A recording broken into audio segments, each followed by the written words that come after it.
여러분 안녕하십니까? KBPS 주간 수도권 주요 소식입니다. 2021년 추석 명절 잘 보내셨나요? 코로나19가 발생한 이후 두 번째로 맞는 추석이었는데요. 광주시에 위치한 남한산성에는 방역 수칙을 준수하면서 잠시나마 바람을 쐬러 온 나들이객들이 곳곳에 보였습니다. 박소희 아나운서가 전해드립니다.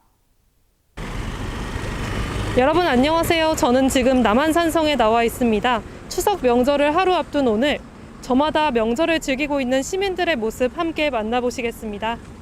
추석 하루 전인 20일 오전, 광주시에 위치한 남한산성은 전국 각지에서 모인 시민들로 인산인해를 이뤘습니다.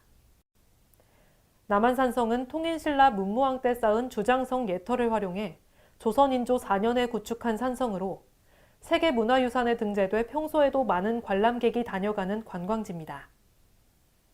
산성 내에 위치한 유료주차장인 남한산성 도립공원 남문주차장과 로타리 주차장은 이미 만석입니다.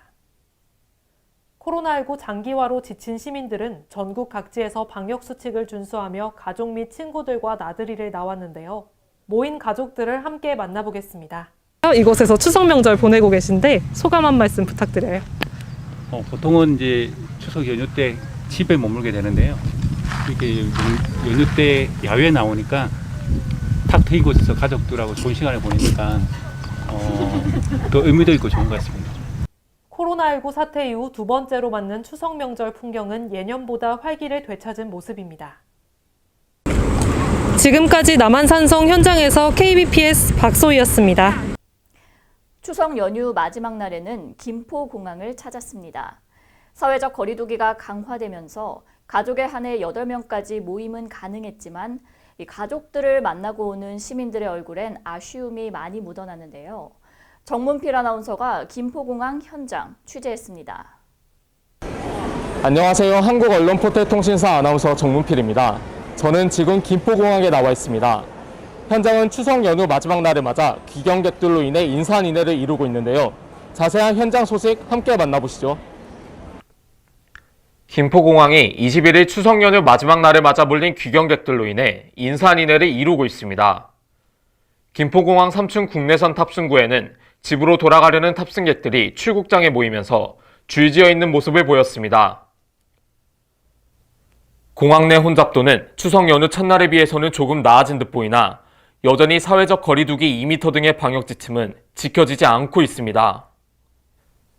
김포공항은 공항 내 혼잡도를 개선하기 위해 비대면 신분 확인 시스템인 바이오 인증 게이트를 시행하고 있지만 추석 연휴로 몰린 탑승객들이 이용하기엔 역부족으로 나타났습니다.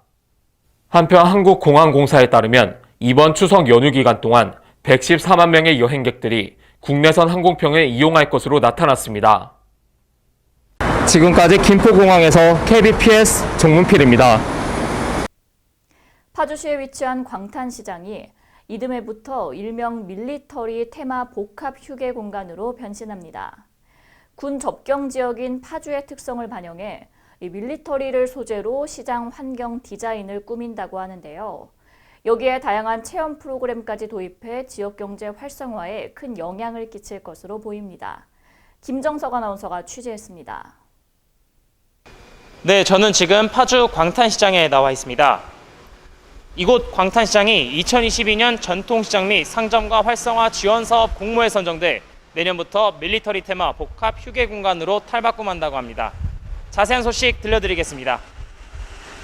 파주시는 광탄시장이 2021년 경기도형 혁신시장 육선 사업 5억 원 공모 선정에 이어 중소벤처기업부가 주관하는 2022년 전통시장 및 상점과 활성화 지원 사업 공모에 선정돼 문화관광형 시장 육성 사업 예산 10억 원을 추가 확보했습니다. 문화관광형 시장 육성 사업은 지역의 문화, 관광자원과 연계해 시장 고유의 특장점을 집중 육성하는 사업이며 사업 기간은 2022년부터 2023년까지 국비 5억 원, 12억 원 등 최대 10억 원의 사업비가 투입됩니다. 2021년 경기도형 혁신시장 사업을 포함하면 3년간 총 사업비는 15억 원입니다.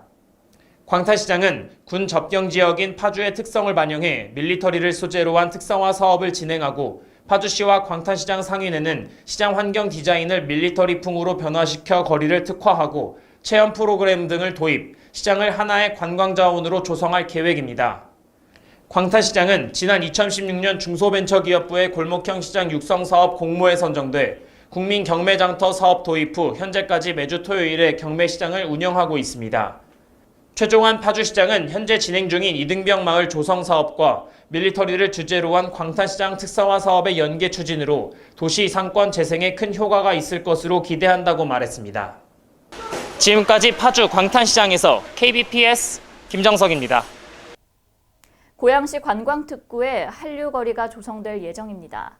특히 이곳 고양시 관광정보센터 벽면에는 월드스타 방탄소년단의 리더 RM군의 벽화가 그려져 있는데요. 고양시만의 차별화된 한류 테마특구가 어떻게 펼쳐질지 기대가 모아지고 있습니다. 고양시 관광특구 현장에서 유현지 아나운서가 보도합니다. 여러분 안녕하십니까? 한국언론포털통신사 아나운서 유현지입니다. 저는 지금 고양시 관광정보센터에 나와 있습니다. 이곳 벽면에는 세계적인 인기를 끌고 있는 그룹 방탄소년단의 리더 RMC의 벽화가 그려져 있다고 하는데요.